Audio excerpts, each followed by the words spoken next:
she said she's trying to log in. Excellent. Cool.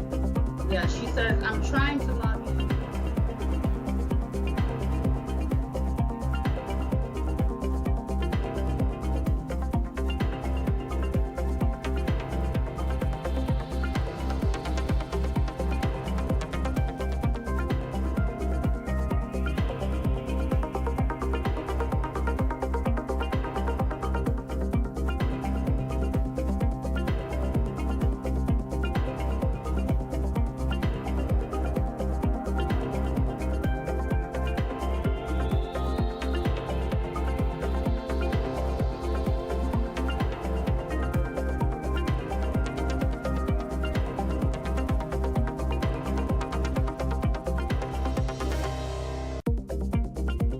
Issues all over the place.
And I thought I was going to be getting you on my phone, but okay, hold on. You're still seeing something other than me, right?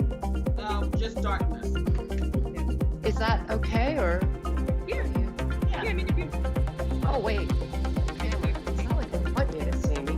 Okay. So now it's black. Now it's black, yeah. Is that fine with you, or you want to be seen?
So the first one is the police station.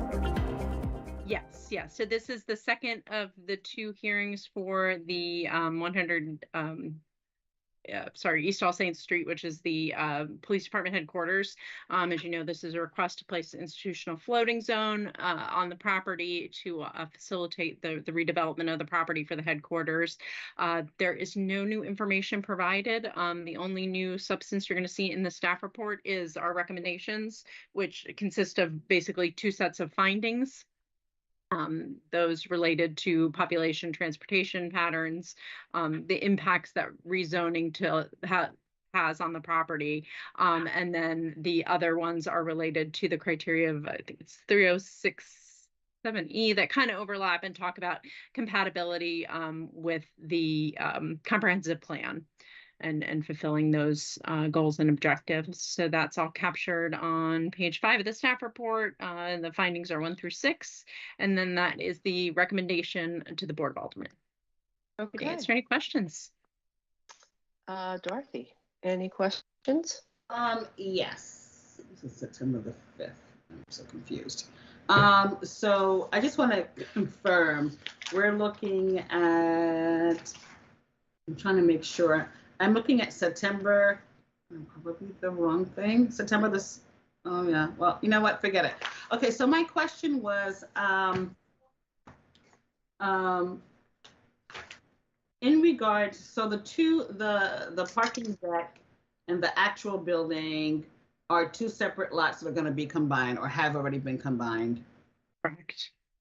Already been combined. Correct. The lot plat has been recorded. And so I was just curious in regards, so at some point they're currently on South Court Street. Is that where they are right now? Correct, behind the annex building in the courthouse. Okay, and then eventually once this is all done, they'll be moved to that Correct. building. Okay, so, and they'll be using that entire parking deck? That whole- Not the entire parking deck, no. They'll be using the parking lot on the same site as the new headquarters building, the existing building. And then I believe they testified that the lower level of the parking garage would be reserved, much like it is in our annex building currently, with restricted access for the police department. Okay. What was my second question?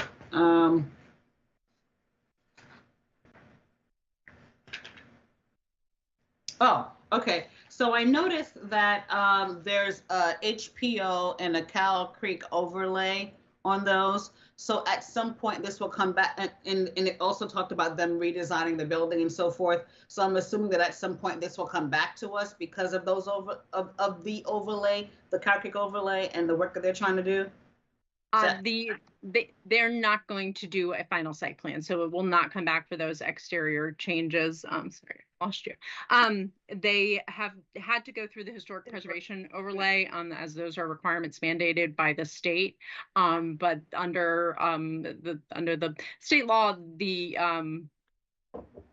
jurisdiction does not have to follow its own procedures in terms of zoning compliance. So they are not going to be coming through with the final site plan. The limited site changes that they proposed in the overlay, we've looked at in conjunction with the mayor's office to see, you know, where there are areas that align. Some of that site is kind of non-conforming when it comes to the regulations of the Carroll Creek overlay, just in terms of the visibility of parking and those sorts of things on the site. They won't be expanding or changing that, although we'll be doing some modifications, but not expanding the parking lot. There's nowhere really to expand it.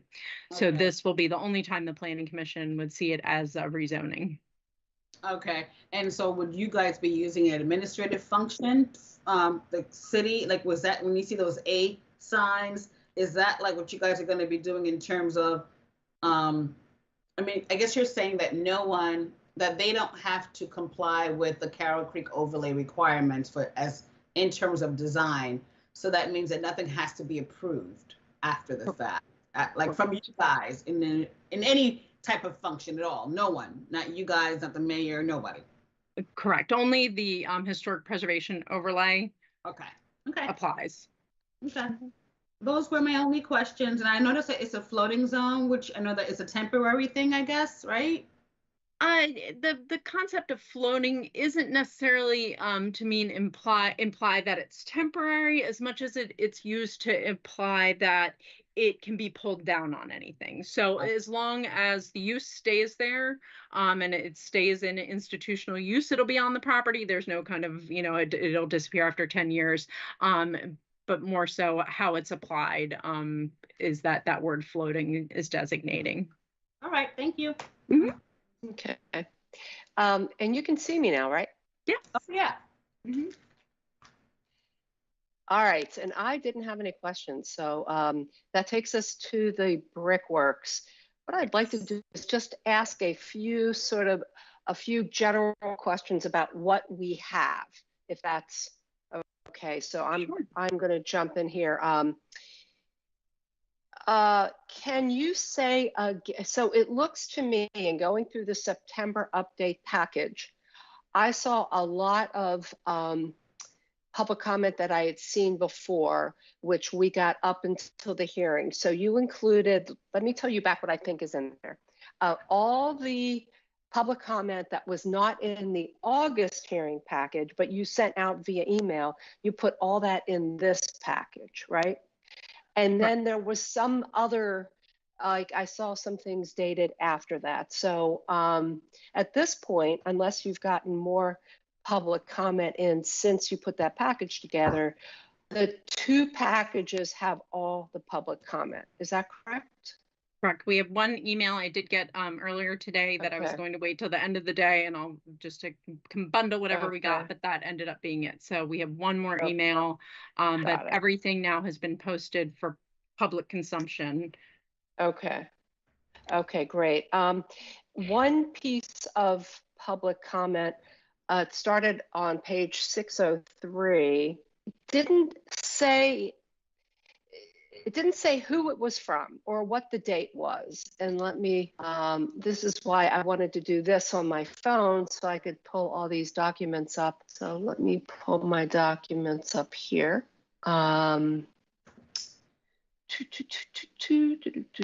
September package. I'm going to go to 603. And here it is.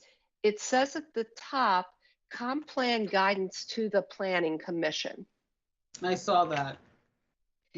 I don't know what this is. It sounds like it's public comment. It looks like it's public comment. Yeah. At the bottom of that first page, that is from Peter Samuel. Oh, okay. And I probably just didn't notice that. Come on, go up. 603 to 606. Okay. No, it's noted in the bottom right corner, but it's small. Okay.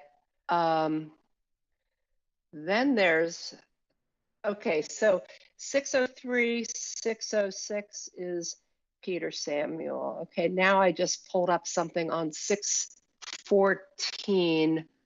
And let me pull this up. I just want to make sure, because it seemed like some things from the applicants were intermixed with public comment, and I was just looking online, so I wasn't entirely.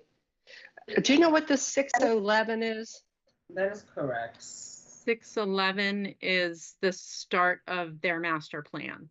Okay, got it. That is from the applicant, right? Yeah, right. Okay. So the rest of the packet after that is the master plan that has been marked up to distinguish the changes on the plan. Got it. Okay, perfect. The other thing you noted, and sorry, Dorothy, I'm just jumping in. I'll turn it over after this next question and we'll go back and forth until we have our questions, at least the ones that we can ask here. You mentioned an access onto East Street that it sounded to me the staff wanted it to be taken off the plan. It hadn't yet, but it will before the hearing. Is this thing that we're looking at on page 611 forward, does that have this access point that's coming off? And tell us about that. Which one is it? I'm going to share the screen real quick. Hopefully, hopefully you will see the plan. Yep. Okay. Yeah. All right. So I'll zoom back in. So on the August plan, the applicant had removed this access point down here on Monocacy Boulevard based on our request to eliminate it. In the August report, I think we talk about how it may be an option in the future, depending on how the layout of the site works. But at this time, there's no reason to show it. It should be considered later in the context of the overall development. What may happen with the comp plan road connecting through the connecting off to the side here through the Wolf and Co-op properties. We had that development for Frederick Exchange at the corner, and they started that comp plan road system. But we noted that, right, there's this disconnect between the two properties owned by the co-op and the Wolf property and how that will get connected. So our position in August was that this access point on Monocacy Boulevard is not timely at this point at the master plan, that, you know, later on down the road, we can look at it and see what the world's circumstances are at that time. So they took it off the plan in August, which was good, and we wanted to see that. However, it showed back up on the resubmission they made for our September meeting. It was apparently a glitch in their file. There was something corrupted. I'm not sure. What is important to note is that it showed up on this first sheet. Hopefully you'll scroll with me when we see the illustratives. The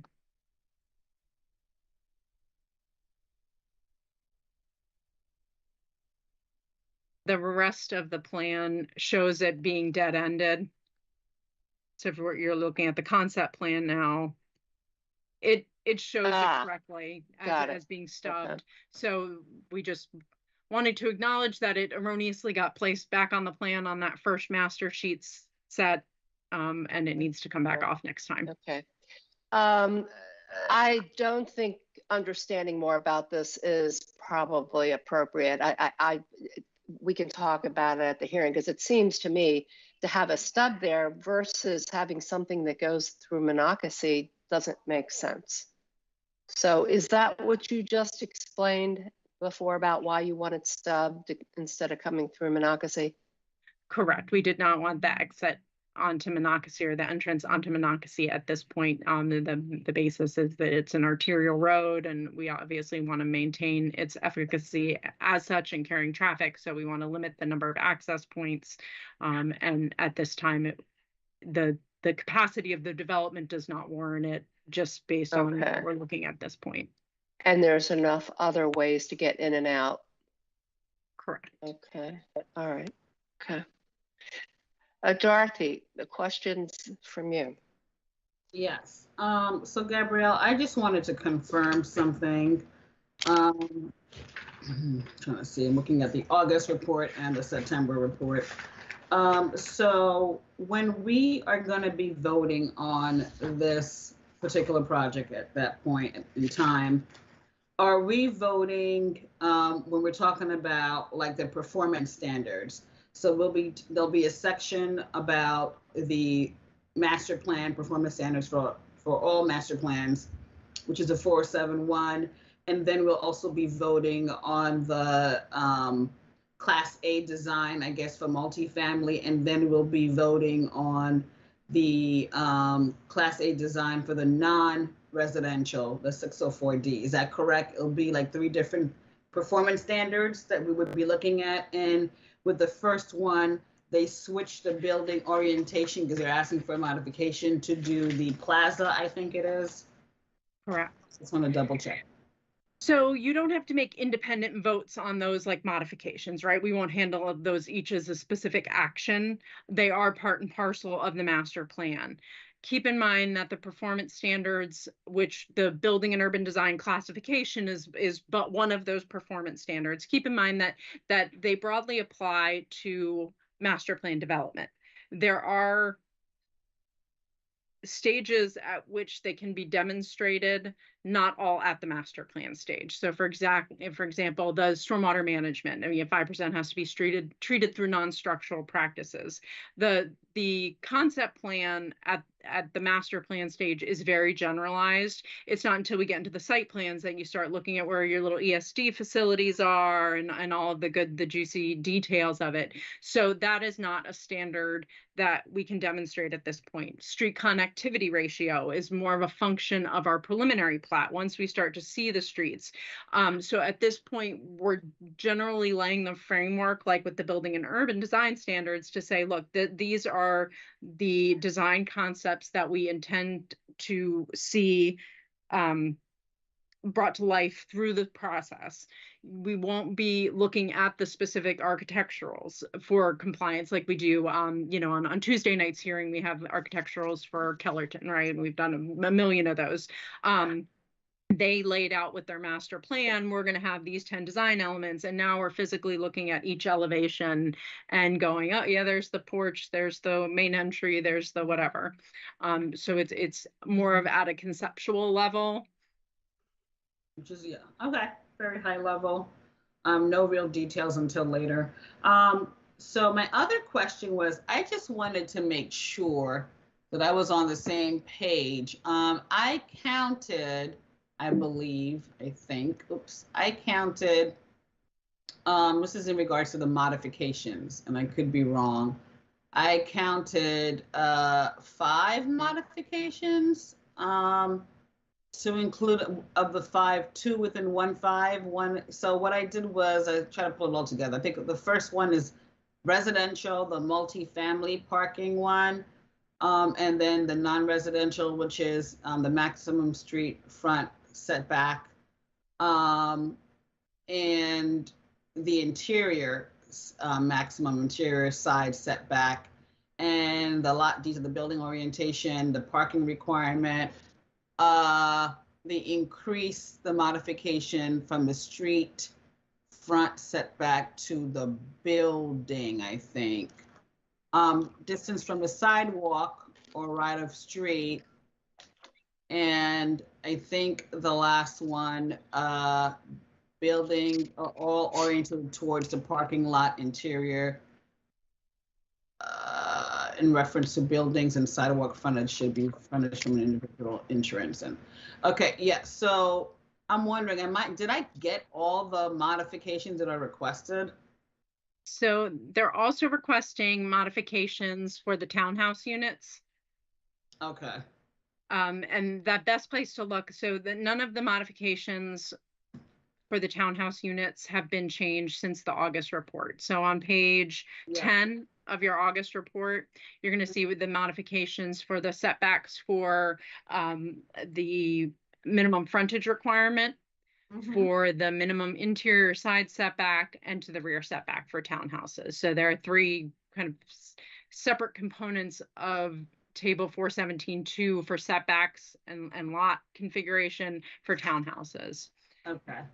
Then there's the modification to have parking between the street and the house, and that's to have front-loaded units with parking pads in front. And then there's a modification to the residential driveway coverage requirements. Remember, have that limitation on 30% of the front yard can be driveway, but when you start narrowing down the lots and changing the setbacks, you squeeze in on that, or you increase that 30%.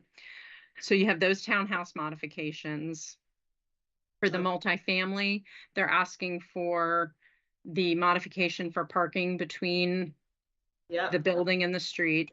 Yes. And then for the non-residential, there are the building setbacks, which have been modified since the August report in your September report. There's the modification for parking between the building and the street, and then the building orientation criteria. So, and then there are also the street modifications, the street improvement standard modifications, one of which overlaps with the mixed use standards, where they are requesting a modification to only have sidewalk on one side of a street. So which one is the street modification? Where did you see that one? Is that street design on page 5 of September? The bulk of the modifications are going to be in the August report, starting on page 19 under street design. Okay. So And I'm sorry, there's Gabrielle, also an access management. Okay. Gabrielle, Mhm. can you guys hear me? Mhm. Yeah. Yeah. So Gabrielle, sorry, I'm interrupting. I know that, but I wanted to cut to the chase here because I've got the same issue as Dorothy does. And I'm like, it would be so helpful for Monday. Could there be a list of all the modifications? And then this is found on page 9 of the August staff report. And because it doesn't always go modification, you have to like read through the paragraph, and then the word modification is in there. And I was having a devil of a time also trying to identify all of them. So is that something that could be done for Monday? Sure, and we did use some bold font in the August report to kind of extract those out and make them pop for you. Besides where we use bold font for headings, where each subsection we're going to be using a bold. We did pull those out, but we can list those as well. Yeah, I just want to make sure. This is such a behemoth. It's such a behemoth. It's hard for us to get our arms wrapped around it. So that would be helpful. I love it. Sorry, Dorothy. That's so funny. Behemoth, yes, I love it. Okay, so my other question, Gabrielle, was justifications. Like, is there, because, you know, I was reading through, I think, the justifications for the modifications. I think one of the things that I wanted to double check, because it could be that, you know, everything starts to blend in together after a while when you read 2 different months worth of staff reports and other things. But the compensating features, are they different, or are they all or some the same? Let me just see here.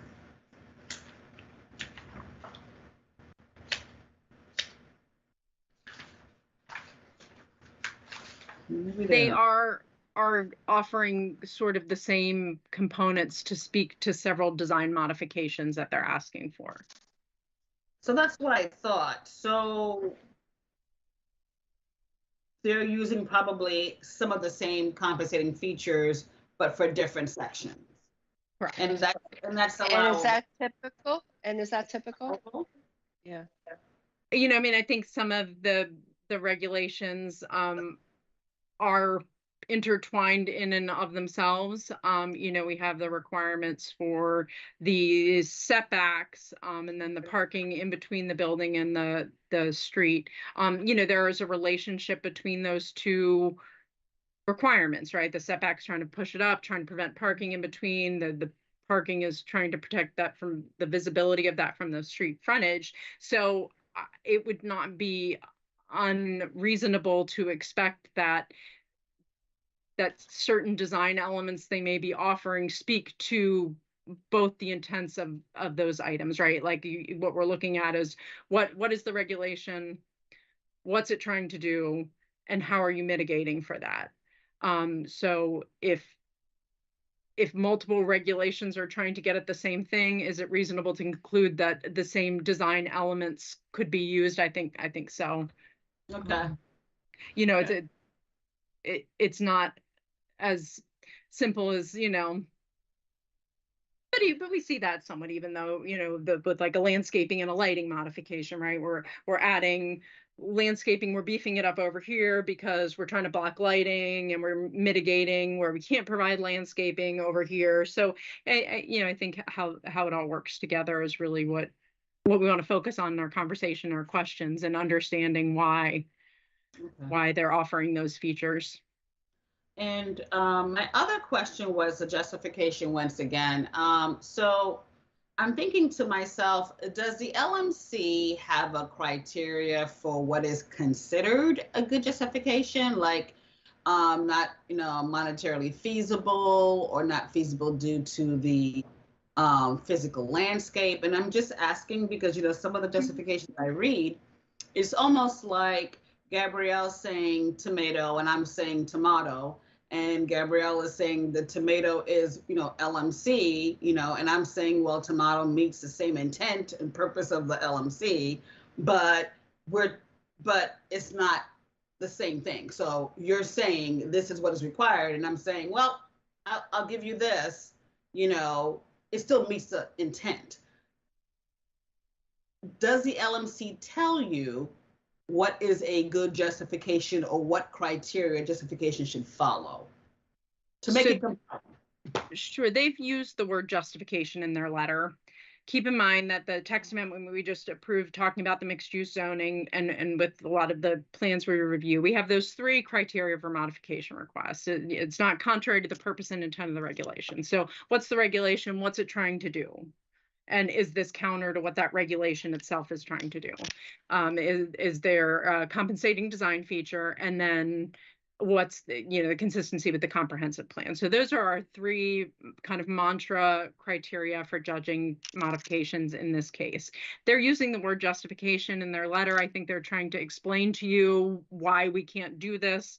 This is I think a lot of that information is probably helping to try to explain why they think it's not contrary to the purpose and intent of the code. Look, this is your design standard. Your design standard wants a 20-foot right of way, but we got to put utilities. We want to give you a 30-foot.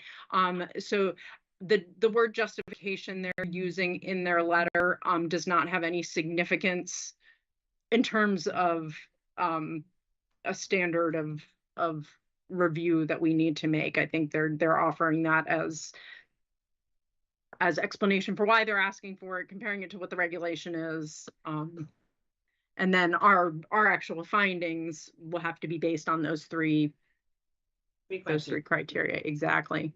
Okay. Another question, I have a couple more. Another question is, with the sidewalk modifications, are they saying that they're not, are they saying that there will be no sidewalks along the side of, you're coming in with that roundabout? There won't be any are they referring to not having sidewalks? I have to go back and look at it again because I highlighted and now I can't find some of what I highlighted. Starting on page 19. But are they saying that there won't be any sidewalks on the outside of that site, like, Southeast Street and where's that roundabout? I forgot the street for that roundabout. The location where they're asking, so all of their street details have sidewalk on both sides except for one. They are requesting, let's see if we can bring it up real quick. Apologies. Here we go.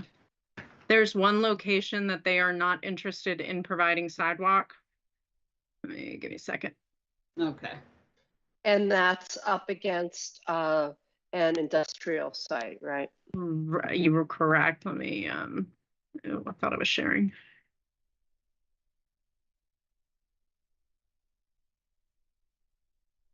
Along, this is the Verizon, I'm not sure what goes on in the building, but they have a pretty secured parking lot and fleet vehicles parked there. The location. Can you show me again? I see the cursor now. I knew in general, but it's right along there. Okay. Along that side and along this side of a private street. Any of the public infrastructure, we have said in the staff report that we're looking to have sidewalk on both sides. Okay. They did provide for part of the consideration, and depending on how the commission votes, it may or may not stay on the plan. They did provide an updated detail at our request. So this is back to the detail sheet that's showing what that cross section would look like with the sidewalk on only one side. Mm-hmm. And this is all, so from what you said, page 611 on, that's that revised master plan that you sent out separately last week, right? Correct. Okay, got it. This is just marked up to distinguish and with some notations. Is this exactly what you sent out last week, or it's the same with markups added to it? It's the same with markups added to it. Got it. Okay, thank you. I've got go ahead, Dorothy. Yeah, and I am just curious, Gabrielle. So I'm noticing, because, and it was a little confusing, like Barbara said, like there was some of the submission from the applicant mixed in with public comment. So what I'm trying to understand is they provided, they provided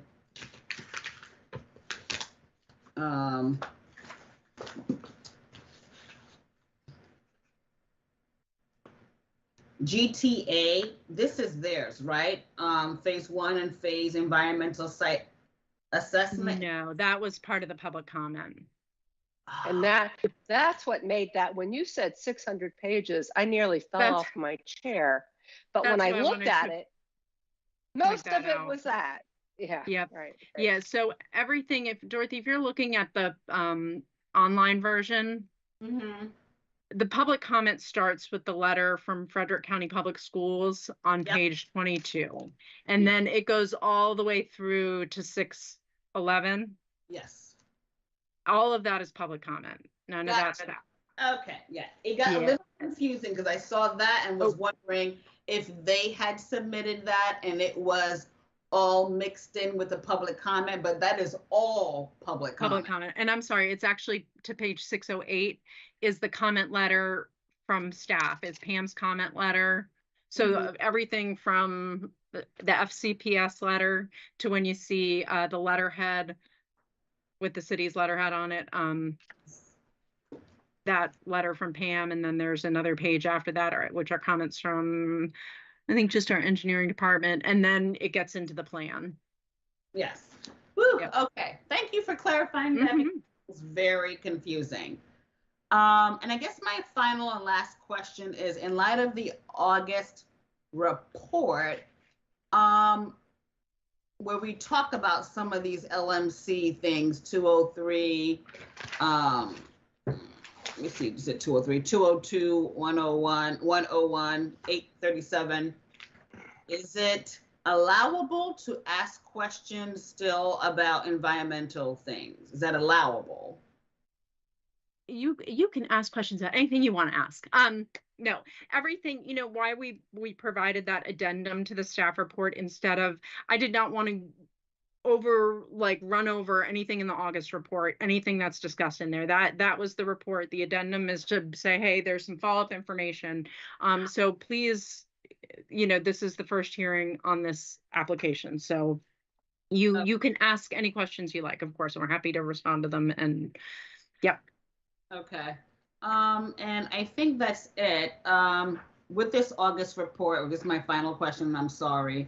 Is it the same thing again, like you mentioned with this as well, where I see some things, let me see, am I wrong? I see some things about sub-exploration, environmental, and so is this like still part of public comment as well? I see for this August report, public comment starts, I think, where do I see it? I think I saw public schools. I saw Frederick County Public Schools, and then from there, it went into public comment, and then this huge big, the study, which I already read, and then I see like more stuff. So this is all part of public comment I'm taking, this specialized engineering thing, and is it all part of comment as well? Okay. Yes. That's it. Thank you. Yeah, no, you're good. Absolutely. All right. I've got a few things here I was marking up. So I do like to get it online too, but still there's something about the paper. On page 3, they talk about the applicant is no longer seeking full relief. And again, if I'm asking a question that's more appropriately asked at the hearing, just say that, of course. I've never seen this before, like does partial relief matter? So I thought that for modifications, either they do or they don't apply. Like they could apply everywhere, but not one small place, but that means they don't apply. So I didn't understand how this partial relief came into play. So the maximum setback is prescribed at 35 feet. They were just saying, we want no maximum setback, none at all. We don't it's not like going, we want to modify the setback from you got 20 feet required, we want to reduce it down to 3. They were just saying we don't want it to apply, period, that there would be no maximum distance that the building could be set back. They revisited it and said, okay, no, we will set a limit. I think that's what we meant by partial, that they're not asking for the full relief of the entire requirement. They're saying we won't set the building back further than 70 feet, or we won't set it back more than 45 feet. So instead of just asking for nothing to apply, they are setting a threshold now. Oh, so that's what it means. Okay, and thank you for clarifying that. I did not, well, again, I have to read this stuff a number of times. I think I might have, I got that. I actually made comments. Okay, I got that. The commission, if the applicant is, okay, got that. We've already answered that one. Sorry, I think I had one more down here.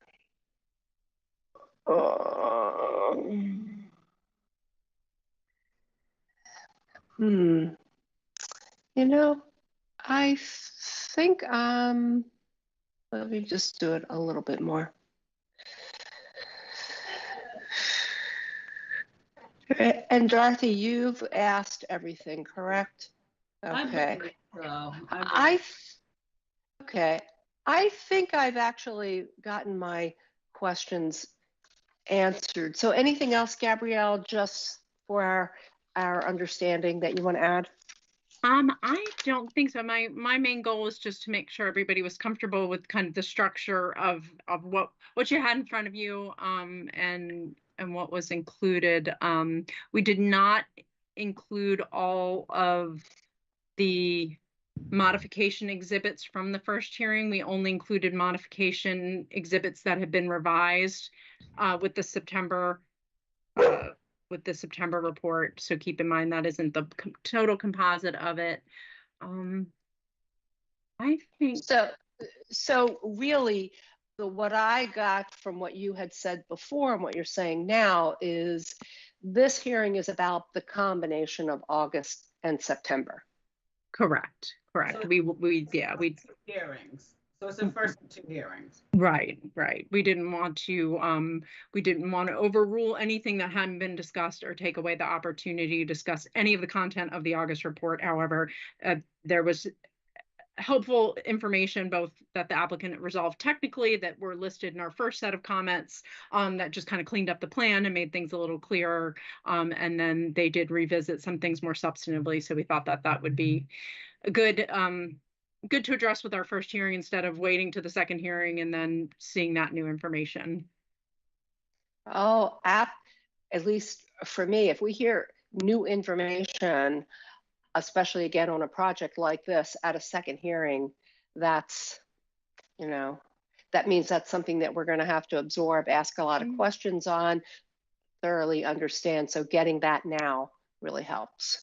Right. And just on the addendum, if it helps you, under each of the headers, we did reference back to the pages of the August report.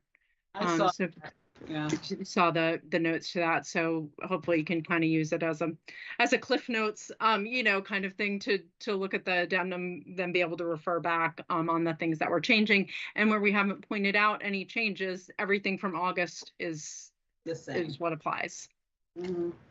Yeah, like Barbara said, I've used both of them to read at the same time and go back and forth. It's just helpful to, I tried to create a chart or a table for myself to put all the modifications in so I could keep track of what all the mods are, but it's a little difficult. Like, it's just would be more helpful to have like a list of them and then be able to, that would be helpful, like a guide.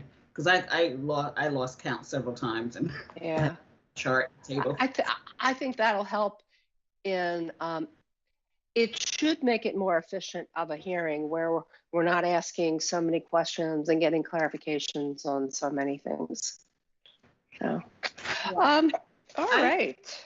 I feel like I had one more question, but now I don't know if I remember where I put it. But we can If I have questions, it'll be tomorrow night, Monday night.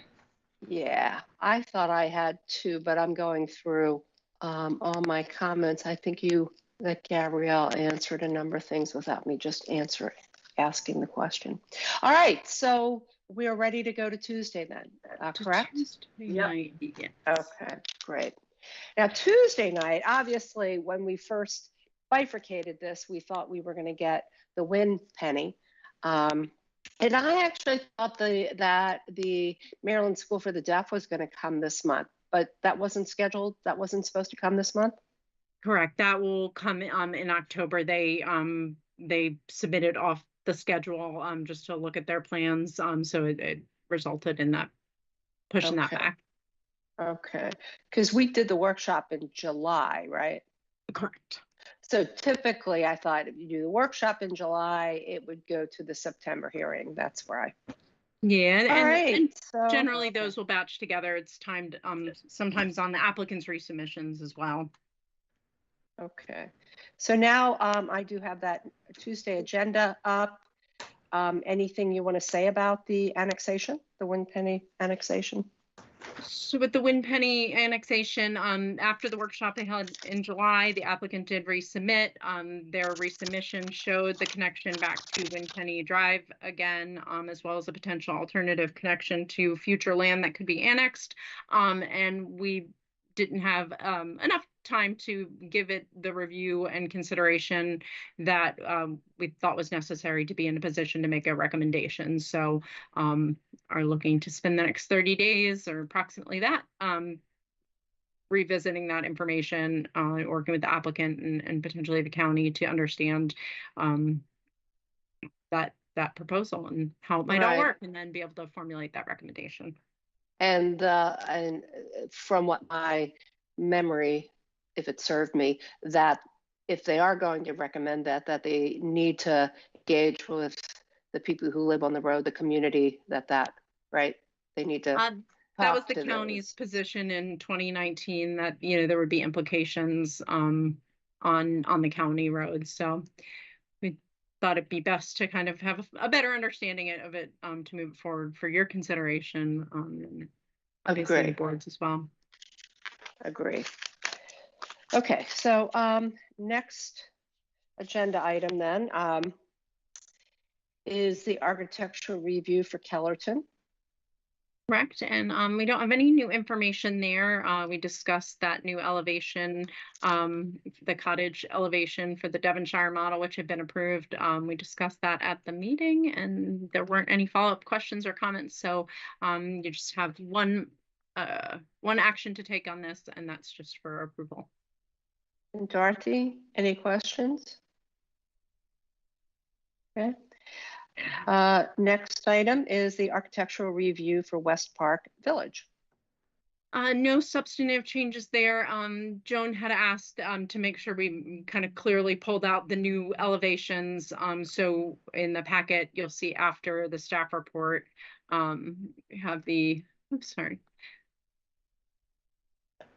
We have the applicant's cover letter, but then after the letter, the next 1, 2, 3, 5, 6, the next 6 pages are just the new elevations, and then you'll start to see a plan set that's kind of grayed out with highlighted changes. That is then how those elevations get inserted to what's been approved already. Thank you for explaining that. So that's just how everything that's kind of light is all previously approved, and then, but really it's those first handful of pages that is subject to your review now. Any questions, Dorothy? No, I don't seem to have that in my packet. I don't know if I somehow. Oh, okay. It's not organized properly. There it is. Okay. Yeah, I have to look at it because I didn't see it. I have no questions at this time. So new business, we have 2 items dealing with East Park, and it's the preliminary plat and the final site plan. On the preliminary plat, we do have the modification to modify the street standard. Again, this is a revision to a preliminary plat, so keep in mind we're only looking at things that are subject to the revision, not revisiting any of the vestiges of the past. But they are proposing to modify street detail for the two main public streets, that Lindley and East Parkway, I believe it's called. Modify that street detail standard slightly to increase the lane widths, and then the other action is just on the preliminary plat itself. And we did have a couple of technical comments that needed to be updated there. And nothing new since the workshop? Correct. All right. Dorothy, anything No. on the plat? Okay. Thank you. And the last is the final site plan. Correct. And that is the site plans based on that preliminary plat new lot configuration. You have the modification for the light spillover, which is along the two road frontages, as well as the exterior against lot 7, which is the new lot. There's no light spillover on the northern property line, which is the large landscape buffer going into the residential neighborhood behind it. And then there's light spillover across the property line between the two lots that are functioning kind of as one. And then Right. just the vote on the plan itself. So that's one modification and the vote on the plan. And the plan itself. Mm-hmm. And just looking at our comments in terms of conditions are all technical information.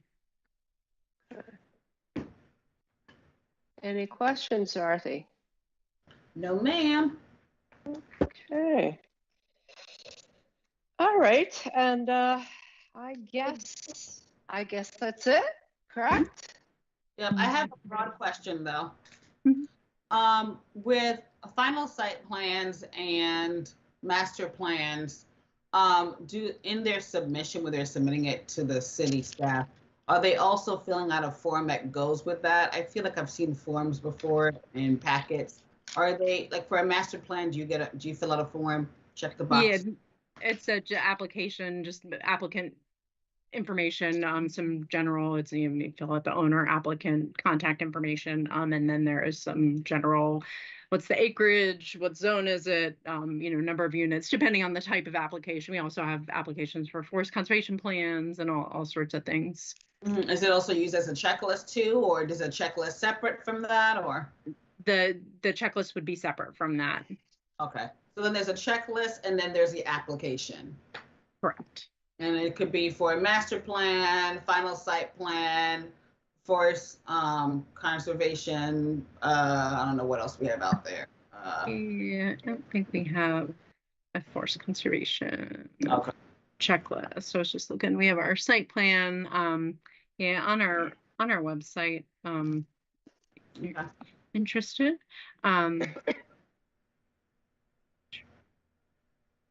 This is just the planning department's main webpage. Yes. Okay. We have this, Okay. which provides just some basic information. The balance with checklists are, we want to establish kind of a base level of content that we need to be able to review a plan, but also with the disclaimer that we may ask for whatever we feel like is necessary to review it. But that hopefully sets at least a standard that what we get in the door we can understand and make sense of. Okay. So I see it there. I see the checklist, and then there's an actual form and application. So this would be what mixed the application with just basic. Okay. And then we have our fee structure and such. Gotcha. Very good. Okay. But that'll all be changing in the near future. The city is in the process of establishing an online, I always joke, our online submissions aren't really online. You email them, but they're still really just regular applications over the course of the next probably 6+ plus months, we will be moving into a truly interactive, you're submitting through the site, and filling out the application information like you would if you were buying something off Amazon and filling out your name and information and that. So we won't have those types of applications anymore, checklists separate, which would be cool. Good. So that will make the process easier. Will they be able to also electronically attach the supporting things? Like, for example, with their applications, when they submit it, will they be their justification, their I don't know, site plans or whatever? Will that be able to be attached to it and then sent off? That's the beauty of it. Right now, you send all your applications to Jess or Jen or somebody you're doing intake, and they get the email with the PDF, and they have to save it and move it. So this is actual, and I'm not super familiar with the public side of it yet, but the idea is that all of this will also be publicly visible. So we have a database now that we can see, but the public doesn't have the same access to. So there will be a much stronger public component, which is cool. All right, thank you. Yeah, it should save everybody time and be a lot more. Yeah, and that'll be easier on you too. A lot more lot more transparent. A lot. Yeah, it'd be cool. All right. Okay, so I guess that wraps us up. It's almost 4 o'clock, and appreciate your time, and the meeting is adjourned. Thank you guys. Take care. See you on Monday. Thank you, everyone. Ready, bye.